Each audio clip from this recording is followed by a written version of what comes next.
Hola, hola, ¿qué tal? Muy buenas tardes. Bienvenidos a otro programa de Timesa Sports, Radio y TV, el programa del Comité Olímpico del Salvador.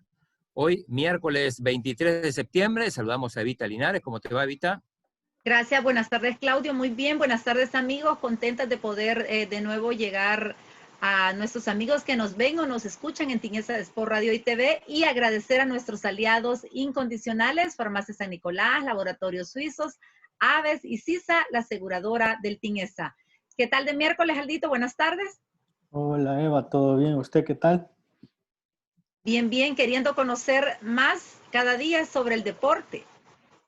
Sí, así hoy vamos a conocer un poco. Chino, ¿cómo estás?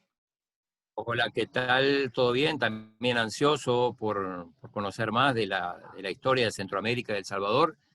Contanos, Aldo, ¿quién vamos a tener de invitado hoy? Sí, hoy tenemos a un historiador nicaragüense, costarricense, que es licenciado en Historia en la Universidad de Costa Rica. Él es Chester Urbina y nos va a contar un poco sobre la historia centroamericana y, por supuesto, sobre la historia del deporte en El Salvador. Hola Chester, ¿qué tal?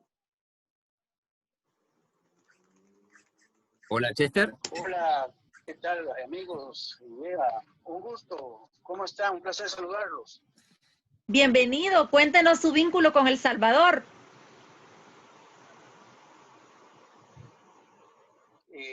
Yo llegué a El Salvador en el año 2003 por una contratación laboral con la Universidad Tecnológica de El Salvador para dirigir la licenciatura en Historia de esa universidad. Estuve trabajando hasta el 2004, básicamente. Luego retorné en el 2006 y hasta el 2009 estuve también colaborando con la UCA y con la editorial Santillana también. Perfecto. Bueno, sabemos, Chester, que escribiste bastante de la historia salvadoreña, sobre todo en los inicios de la educación física en El Salvador. Contanos, ¿qué te llamó la atención de todo eso que investigaste, que publicaste? Pues lo más interesante es poder contrastar lo que yo había hecho en mi tesis de licenciatura en historia para el caso de Costa Rica con los demás países del área. El segundo país con el que lo hice fue Guatemala y el tercero fue con El Salvador. Digamos que en contraposición a lo que se había manifestado en Costa Rica, el primer deporte en organizarse fue el de las carreras de caballos. En El Salvador, muy interesante ver que fue el ciclismo el primero en establecer un club ciclista en 1895 en San Salvador, el cual se llamaba el Club Velocipedista Concordia. Esta asociación deportiva también se dedicaba a la práctica del ciclismo y el atletismo. Y en 1897 los miembros de este club se dedicaban también a la ejecución del tenis.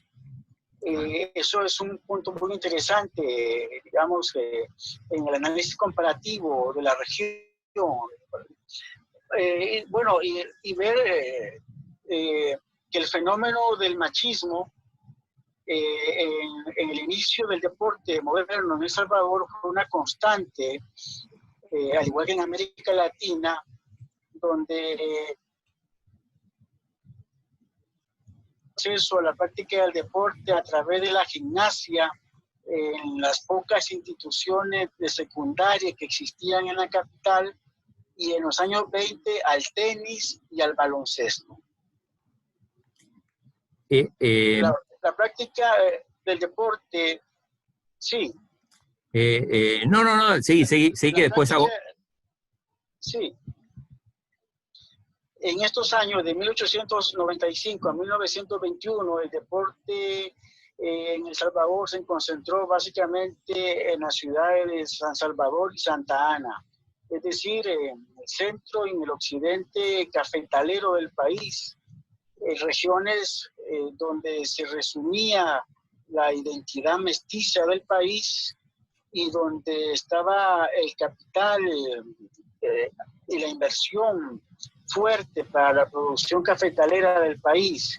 Asimismo, en estas ciudades se encontraban las principales instituciones educativas, los principales maestros de las disciplinas deportivas y las mejores vías de comunicación para establecer retos deportivos entre ambas ciudades y otras ciudades menores del país. Y Chester, ¿podemos identificar algunos deportes con determinada clase social en aquella época, en esos comienzos? Sí, básicamente como en Argentina, el deporte nace en el centro de la burguesía, de la clase política dirigente de los países.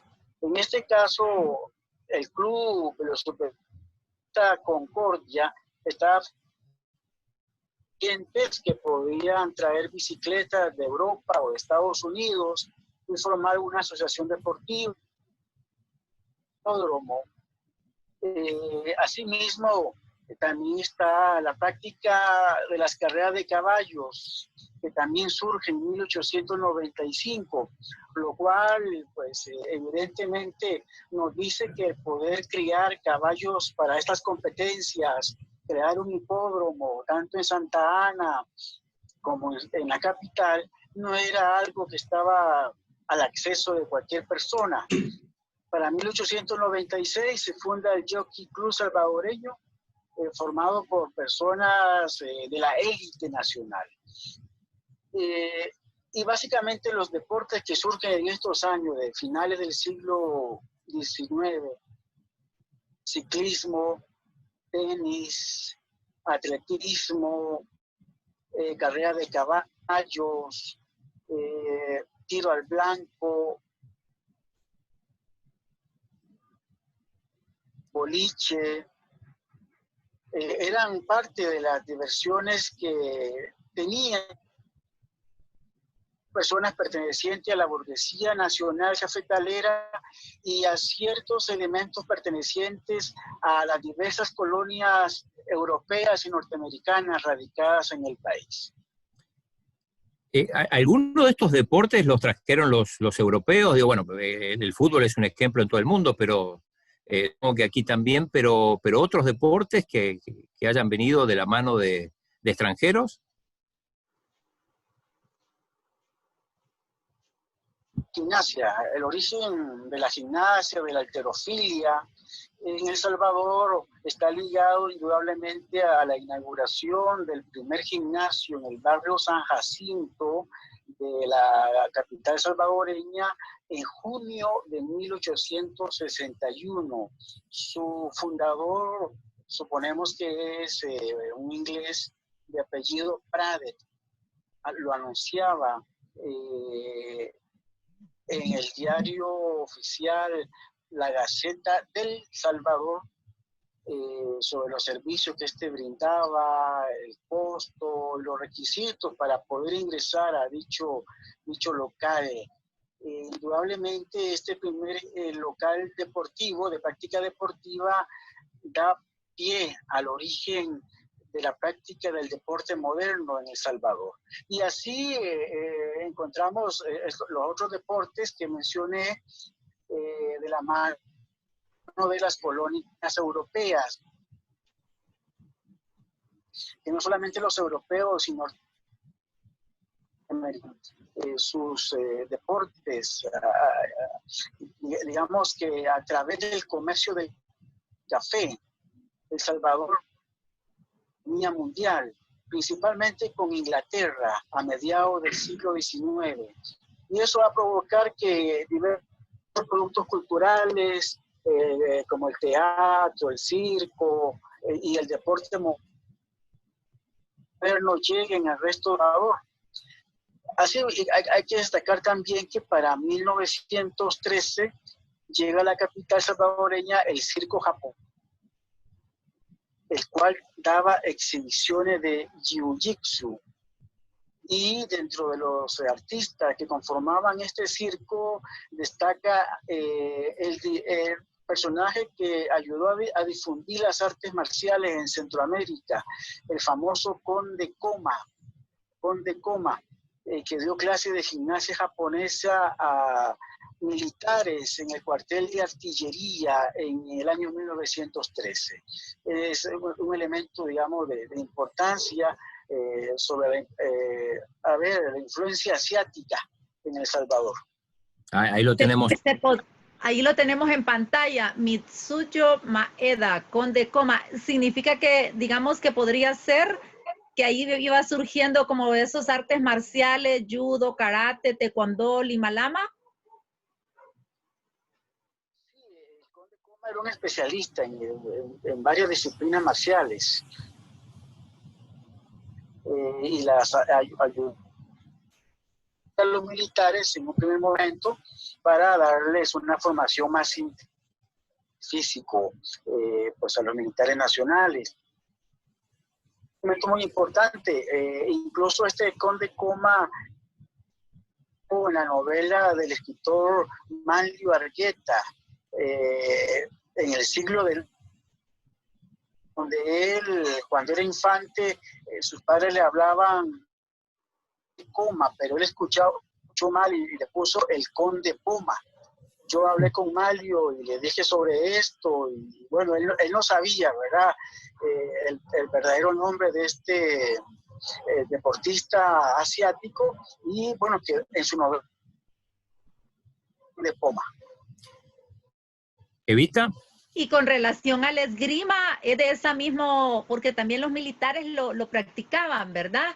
¿Sería también en esa misma época o varía? Ya para 1899 se constituyó un club de esgrima en la capital dedicado a la práctica del florete. Claro, el tener todos estos implementos deportivos y un local adecuado solo estaba al alcance de los militares de esa época, ¿no?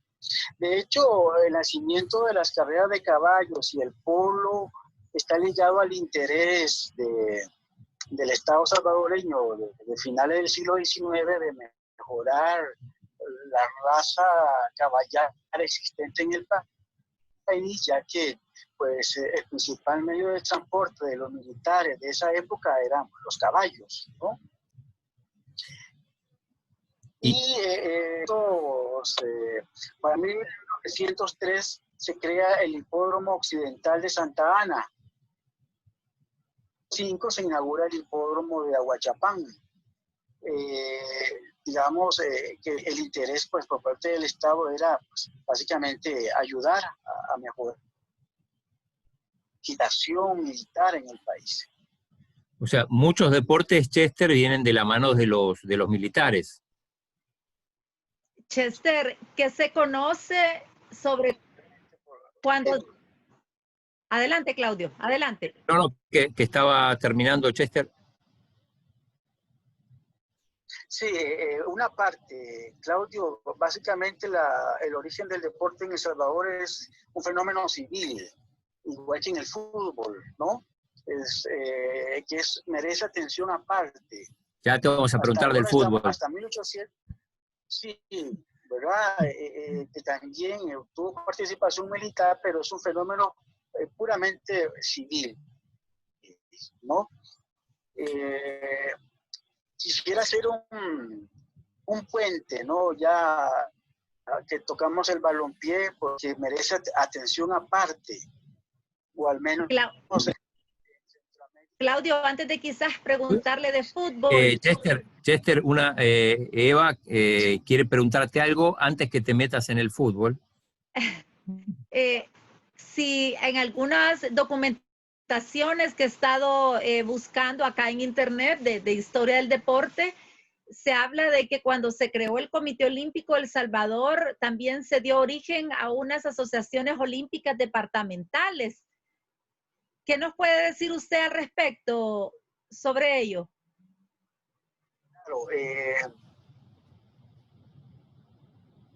Claro, no quiero reducir la historia de este personaje político ni de su régimen, porque el general Maximiliano Hernández Martínez ayuda a la creación de cierto espacio de centralización de la actividad deportiva durante su régimen. Él estaba interesado en crear un sentido de identidad nacional y a través de la promoción del balompié y de la creación del Comité Nacional Olímpico de El Salvador en febrero de 1934, junto con la creación de las asociaciones olímpicas departamentales, este mandatario ayudó a poner las bases de lo que sería la organización de la actividad deportiva, tanto a nivel nacional como a nivel departamental. Hay que señalarlo, digamos, en una forma muy clara. Solo me estoy refiriendo a este aspecto de su mandato, ¿verdad? Para que no haya malos entendidos. ¿Y esas asociaciones eran parte del Comité Olímpico o eran independientes? Eran dependientes del Comité Nacional Olímpico. De alguna manera este comité comienza a dictar y articular una política deportiva a nivel nacional. Y los entes encargados de llevarla a cabo en los departamentos eran estas asociaciones olímpicas departamentales, dependientes del Comité Nacional. Bueno, ahora nos va a hablar del fútbol. Evita, rechaza un poco el fútbol, prefiere otros deportes, pero contanos, ¿era el deporte, hablabas del deporte, mucho del deporte que nombrabas de disciplinas, Chester, eran, decías, para gente con dinero? ¿El fútbol era el deporte popular o había otro antes? Hay que contextualizar de que el nacimiento del deporte moderno en América Latina y en El Salvador no se da en un vacío cultural. Nosotros heredamos de la colonia juegos, a ver, como las peleas de gallos, las corridas de toros, el billar, los naipes, incluso este juego comienza a ser censurado y perseguido a principios del siglo XX. ¿Por qué? Empezado en la promoción de deportes que regeneren el físico de las personas y no como en el juego de chibolas o en las peleas de gallos, donde los campesinos perdían gran parte de su jornada apostando, y lo que traía era la pobreza para la familia campesina. Al perder el padre de familia el salario en estas apuestas. Hay un intento del Estado a finales del siglo XIX promover estas disciplinas, pero se quedaron muy acaparadas por la élite militar nacional y las principales colonias extranjeras. Ahora, el fútbol nace como un deporte también de la burguesía, ¿no? Hay que ubicarlo en 1897 en el Campo de Marte de San Salvador, que hoy se llama el Parque Cuscatlán. Ajá. Ese era el antiguo Campo de Marte. Y para 1820 ya se comienzan a dar los primeros partidos entre jóvenes futbolistas de la ciudad de Santa Ana y de la capital. Ese es el inicio del balompié. Pero lo interesante viene cuando ya en 1909 el fútbol es apropiado por infantes, por adolescentes. Ya para 1909 se tienen indicios de la práctica del fútbol entre niños de 10 a 14 años. En 1910 el fútbol ha llegado a Izalco y a Sonsonate, donde hay clubes establecidos. En 1916 el Club Juventud Esportiva de Chinameca, dentro de su junta directiva, mujeres de esa localidad. Y el corolario de esto va a ser la inclusión dentro de las actividades culturales agostinas de 1910, donde las personas que venían de todas las partes del país a presenciar estos actos religiosos y culturales se identificaron con la expectación del balompié y lo propagaron a todo lo ancho y largo de la geografía salvadoreña. Ese es un hito importante. Cuando ya en 1916 el fútbol comienza a propagarse por todos los departamentos del país. Para el fútbol logra formar la primera selección nacional, ¿verdad? Pero esta selección iba a participar en los primeros Juegos Centroamericanos organizados por la ciudad de Guatemala, en la ciudad de Guatemala, para celebrar el centenario de la independencia. Lastimosamente, el fútbol no logró consolidarse en ese año como un deporte de carácter nacional debido a que perdió ante la selección de Costa Rica 3-0 en esos Juegos Deportivos Centroamericanos. Lo que le va a dar consolidación a este deporte va a ser el apoyo de la radio y de la prensa escrita posteriormente a 1921. Ajá. A partir de ahí, entonces, del 21, es que el fútbol empieza a tomar impulso, ya con apoyo de los medios de aquel momento, entonces.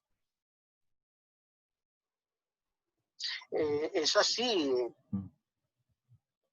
Para 1924 ya en sectores campesinos comienzan a identificarse con la práctica del balompié y incluso se tiene un club que se llamaba, porque sus integrantes lo practicaban descalzo. ¿Cómo se llamaba? Perdón, no escuchamos.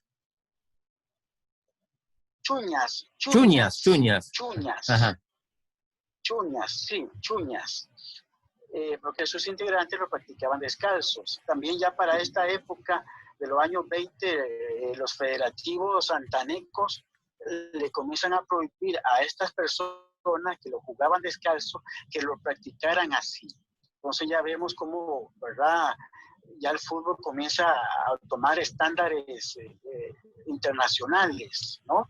Pero en un primer momento es parte de la cultura lúdica campesina, latinoamericana, ¿no? Indígena, donde se le ponen a ciertos clubes como Atlacat, el nombre de Atlacat o Pipiles, ¿no?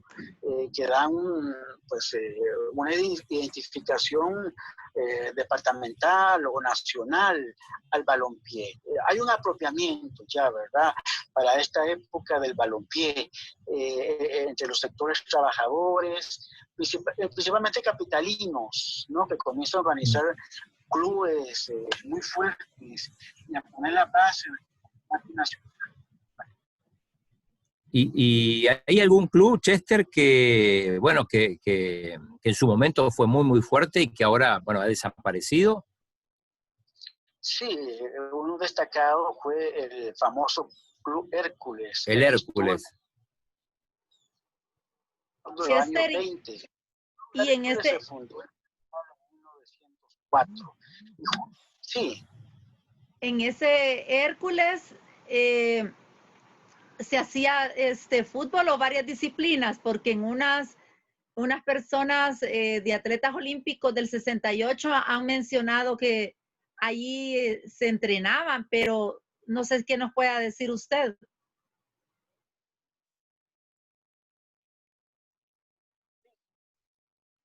Es una pregunta interesante eso. Como lo señalaba para el Club Concordia, el Club Velocipedista Concordia, muchos clubes se fundaban no solamente para practicar un deporte, así como el Concordia practicaba el ciclismo, el atletismo y el tenis, así también pasó con el Club Hércules o el Club Maratón. Tan fuerte en esos años, del siglo XX. Eran atletas completos. Los clubes no eran monodeportivos,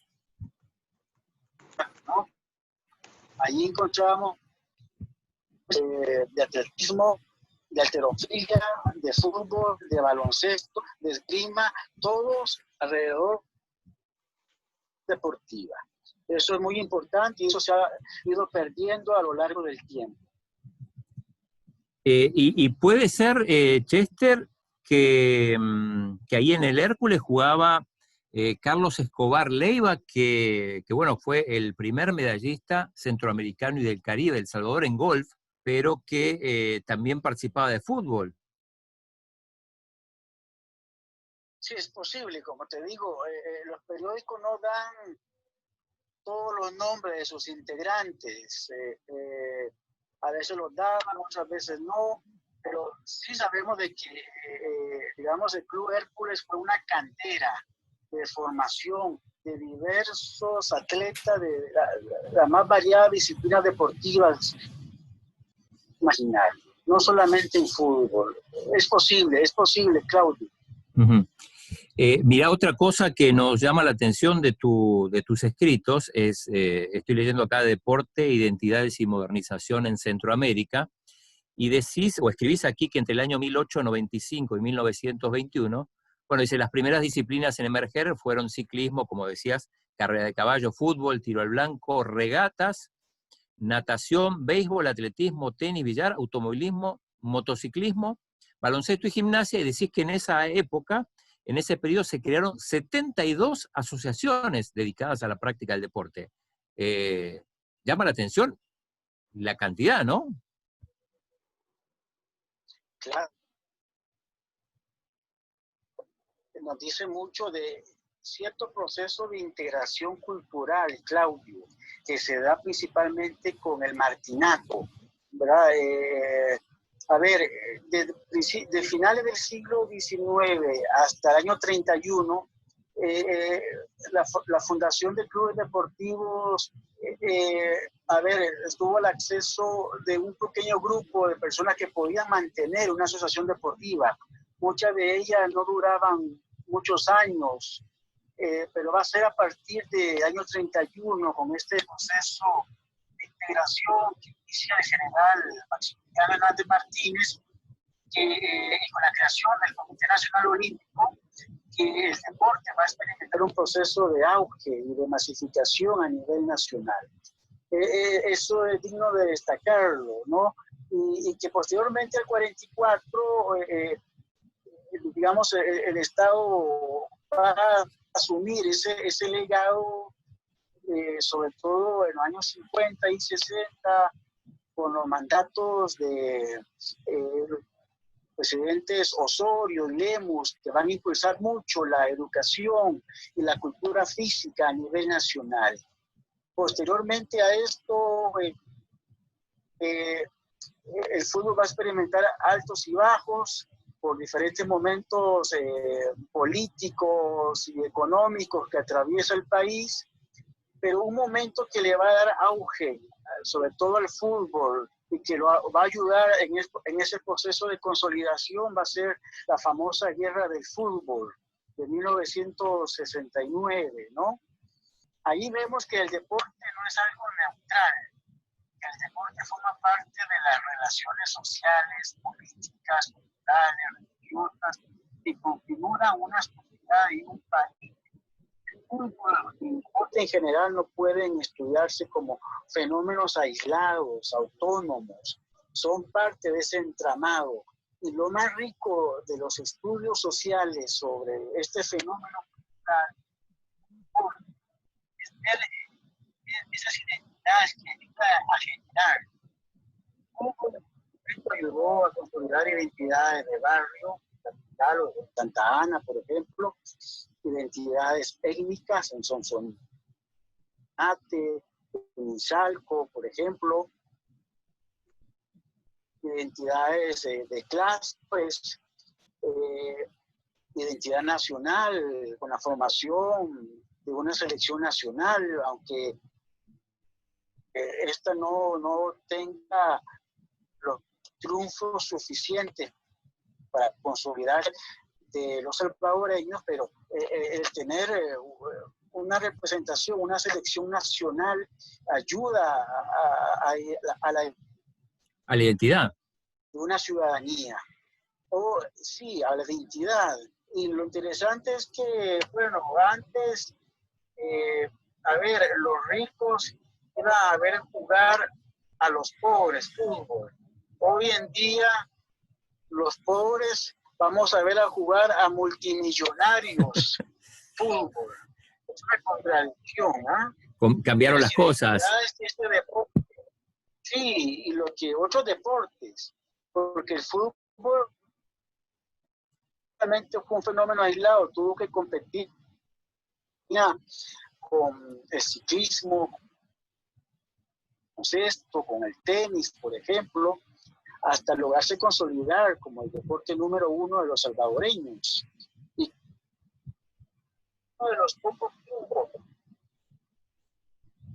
salvadoreños a nivel nacional.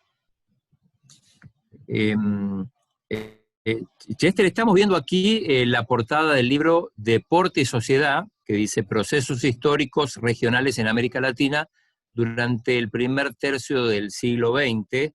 Este libro acaba de salir hace muy poquito. Vos tenés una participación en este libro y justamente hablás sobre el rol de la mujer en el deporte en Centroamérica. Y leo una parte y dice que sobre los inicios de la participación de la mujer centroamericana en el deporte, se sabe que arranca en El Salvador.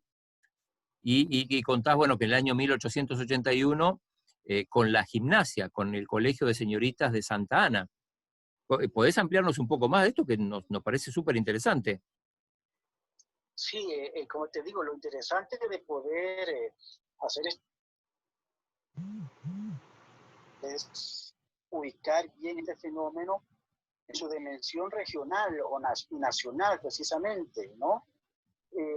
Aunque la gimnasia se venía practicando desde mediados del siglo XIX, estoy aquí, 61, en el Colegio de Santo Tomás, en la capital, se daban clases de gimnasia. Es decir, hay un interés que la gimnasia era la última a la cual la mujer podía acceder. Hay toda una visión filosófica de la época victoriana donde la mujer no podía practicar deportes varoniles o de fuerza o de combate. Se creía en esta época, incluso los médicos apoyaban estas ideas de que existían deportes diferenciados según el sexo. Las mujeres solamente podían practicar deportes así como la gimnasia. El tenis en un momento, sí. Muy poco el ciclismo. El Estado le daba la práctica de deportes de combate como el boxeo, el fútbol, el deporte de fuerza, porque esto no respondía al interés de formar madres con feminidad, ¿no? Y que no adquirir masculino. Bueno, esa era la idea, ¿verdad? Sobre el deporte a finales del siglo XIX, principios del XX. Claro, los avances médicos, los avances de la ciencia, y nos van a decir que esto no es cierto, ¿no? Todavía hoy, en el 2020, queremos ver mujeres futbolistas jugando en ligas masculinas de fútbol, por ejemplo, y viceversa, ¿no? Sí. Claro, que dentro de esto también hay un fenómeno de mercantilización. Sería para, muchos empresarios publicitarios, no correcto el ver jugar a Messi, una futbolista de igual calibre a él, ¿no? O superior inclusive, ¿por qué no? ¿Verdad? es un reto todavía que no hemos podido traspasar en la práctica del deporte diferenciado. Esa igualdad real a la cual...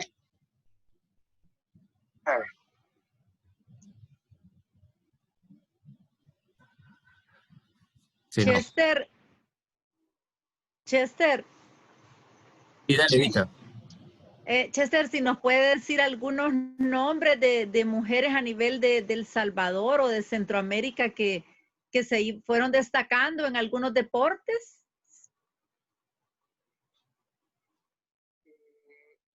A ver, son muy pocos, y casi todos eran, a ver, pertenecientes a exactamente los nombres, los apellidos, sí me acuerdo, Regalado, Dueñas, Saldívar, por ejemplo, ¿verdad? En lo que es el tenis, el baloncesto, pero son contados con las manos, ¿verdad? Mujeres que hayan figurado en los medios de comunicación. Sí recuerdo que para 1916, a ver, en Chinameca, recuerdo la inclusión de varias personas.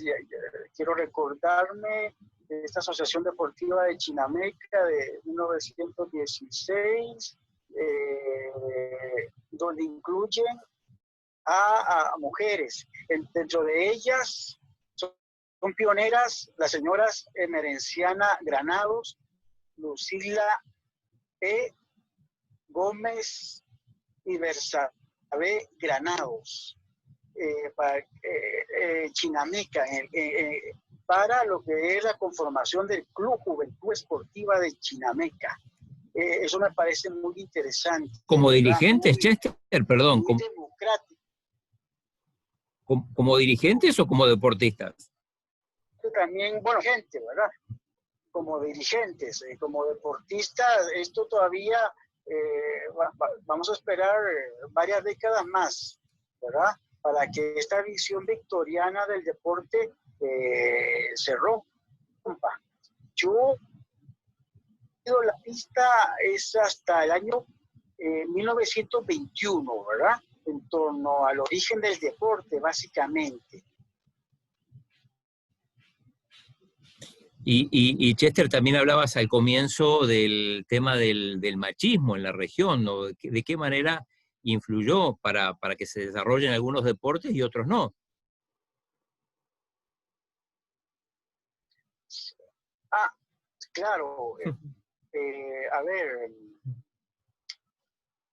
hasta 1980, con la creación de lo que se llama la Ley General de los Deportes y la creación del Instituto Nacional de los Deportes de El Salvador, es que verdaderamente encontramos un interés del Estado salvadoreño en la centralización de la actividad deportiva del país. Es decir, es con esta ley y con este instituto que el deporte en general comienza a ser pensado a una escala nacional, no solamente capitalina o cafetalera, ¿no? Pero hay que esperar posteriormente a la firma de los acuerdos de paz, donde ya el país retoma otra vez la estabilidad política y económica, para que esta ley y este instituto comiencen pues a dar sus frutos poco a poco. El gran problema, a ver, en nuestros países latinoamericanos es que al contar con un cuerpo castrense que absorbe recursos que se podían utilizar para educación, salud, obras de infraestructura, y por qué no, cultura y deporte, es que estas instituciones y esta legislación muchas veces quedan en el papel y no logran cumplir a cabalidad sus cometidos. Este es un reto, a menos que yo veo muy claro en los países latinoamericanos, ¿verdad? Fomentar más la actividad deportiva. En el caso de Costa Rica, por decir un ejemplo, la selección que más absorbe recursos es la de balompié, la masculina. La femenina es de segunda o tercera categoría. Y eso que no le va mal a la selección femenina. Claro, pero la que genera réditos políticos para los empresarios que dirigen los principales clubes de balompié del país, que son políticos y empresarios, es el balompié, que es un deporte colectivo. La gimnasia no, el tenis no, el boliche no crean ese sentimiento de identidad colectiva, pero curiosamente en los últimos años son los deportes de práctica individual lo que más han repuntado, digamos, lo que más réditos en cuanto a medallas y triunfos le han dado a los países, ¿verdad? Más que los deportes de práctica colectiva. Sí, aquí pasa lo mismo, Chester. Sí, claro que en gran parte el entrenamiento, la alimentación, los viajes, en su mayor parte recaen en el atleta o en la familia del atleta o en el entrenador. El Estado se escuda de que tiene pocos recursos y que lo dedica básicamente al fútbol, ¿verdad? Imagino que en El Salvador es igual. Sí, ahora cambió un poco porque, bueno, el fútbol en teoría es autosuficiente con el dinero que le da la FIFA y bueno, y otros deportes han tenido cierto apoyo. Lo veo Evita con cara de preguntar más. A ver, ya casi vamos terminando, pero tenemos todavía un tiempito. Si nos puede hablar de qué se conoce de las clases de educación física, o sea, cómo cómo fue evolucionando y cómo se introdujeron en los centros educativos, si fue paralelo a lo que nos estaba hablando de la Ley General de los Deportes o ya antes había una práctica de la educación física en los centros educativos. Hacia mediados del siglo XIX ya se comienza a manifestar el interés digamos, de ciertas instituciones secundarias de que los estudiantes selectos que podían estudiar en un colegio de secundaria en esta época practicaran algún tipo de actividad física, como gimnasia para las señoritas y calistenia para los varones. No, obviamente, bueno, existían muy pocos especialistas de la materia, algún europeo, digamos, era contratado para dar estas clases a este tipo de jóvenes selectos que podían, bueno, acceder a estas clases. Eran prácticas diferenciadas, obviamente, ¿verdad? Al menos lo que se quería promover era, a ver, cierto emparentamiento cultural en el sentido de que los jóvenes adquirieran, a ver, la cultura de la Europa de ese momento, que era con la cual los países latinoamericanos querían emparentarse o asemejarse, ¿no?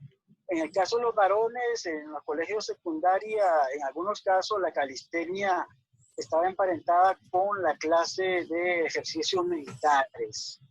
Por lo que se buscaba era formar de alguna manera soldados entre los jóvenes de secundaria dispuestos a servir a la patria.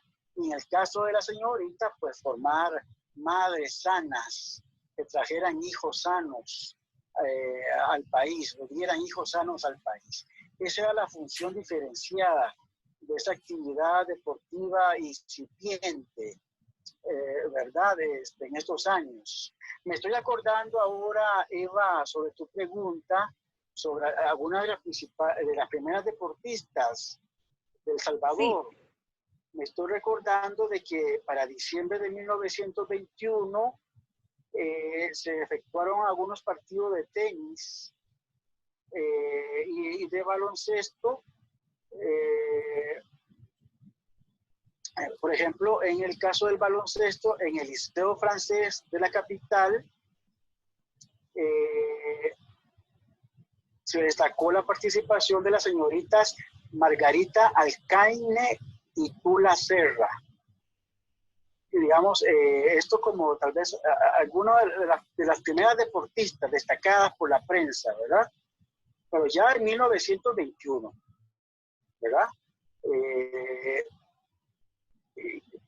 Otra vez la prensa ha jugado un papel dentro de la historia del deporte de marginación. Es decir, no es lo mismo celebrar, por ejemplo, el triunfo de un atleta masculino que el de una atleta femenina. No lleva la misma carga mediática, ni la misma atención, ni los mismos títulos de los artículos en la prensa. Posiblemente el triunfo de un atleta se ponga como parte del título de un artículo en el periódico, pero poner el nombre del atleta femenina era impensable hace unos 60, 70, 80 años, por ejemplo, ¿no? No vendía. Y eso era parte, pues, digamos, del contexto cultural de esa época, ¿verdad? Es decir, la prensa también tiene su rol en cuanto a la marginación y la visibilización. Su responsabilidad de también, la mujer en la esfera pública. Otra atleta destacada también fue la señorita Julia Meardi. Para 1921 ella ganó un concurso de tenis junto con un personaje que es muy, muy destacado en Costa Rica, don Ricardo Saprissa Aymá, claro, el fundador del Club Saprissa, el principal club de fútbol del país. Don Ricardo se vino en los años 20 acá a El Salvador, del Salvador a Costa Rica, y fue un destacado maestro no solamente de fútbol, sino también de tenis. Entonces la señorita Julia Meardi, vean el apellido, ¿verdad? Meardi, en inglés, es otra de esas tres primeras atletas que tuvo El Salvador a principios del siglo XX. Chester, bueno, se nos acabó el tiempo, la verdad nos quedamos con ganas de más. Prometemos que vamos a leer el libro, por lo menos la parte que te corresponde a ti del deporte de la mujer o mujeres deportistas en Centroamérica. Y bueno, ya pendiente de otro nuevo contacto porque me parece que quedan muchas cosas pendientes. Mucho gusto, Claudio. Así que te agradecemos tu valorable tiempo, muy claro, documentado también. Bueno, algunas de tus cosas están en la web, vamos a aprovechar para compartirlas también, ¿no? Cosas que escribiste incluso para medios de Argentina. Sí, la revista www.efdeportes.com, que es un medio destacadísimo en la promoción de los estilos culturales del deporte en América Latina. Bueno, sí es un medio, ¿verdad? Que pues ha tenido a bien publicar algunos de mis trabajos sobre Centroamérica, sí. Y también nos contaba ya para cerrar, aunque ya nos habíamos despedido, pero que tenés ahí pendiente unos escritos que, bueno, la intención es llevarlo a un libro. Tengo esta publicación que hace unos años sacó la Universidad Francisco Gavidia como un número monotemático de la revista Realidad y Reflexión, el número 17, que pues me gustaría verlo publicado como libro, pero no como revista, ¿no? Inclusive ampliar el periodo, porque como les decía, yo llego hasta 1921 en el estudio del fenómeno deportivo. El fútbol sí le he dado más a ver si lo he estudiado más constantemente, pero bueno, es una idea que tengo, nada más. Así que, bueno, nuevamente te agradecemos, Chester, por esta entrevista. Evita. Sí, muchas gracias por ilustrarnos datos y sobre todo nos hemos quedado cortos, como decía Claudio, ¿verdad? Pero vamos a tener una segunda parte para poder conversar con usted todos esos aspectos históricos del deporte y del olimpismo a nivel centroamericano. Un gusto, Eva, un placer. Bueno, nos despedimos entonces, Evita. Hasta Sí, mañana. hasta mañana. Agradecemos a nuestros aliados incondicionales, Farmacia San Nicolás, Laboratorios Suizos, Aves y CISA, la aseguradora del TINESA. Sería hasta mañana. Buenas tardes. Adiós, hasta mañana.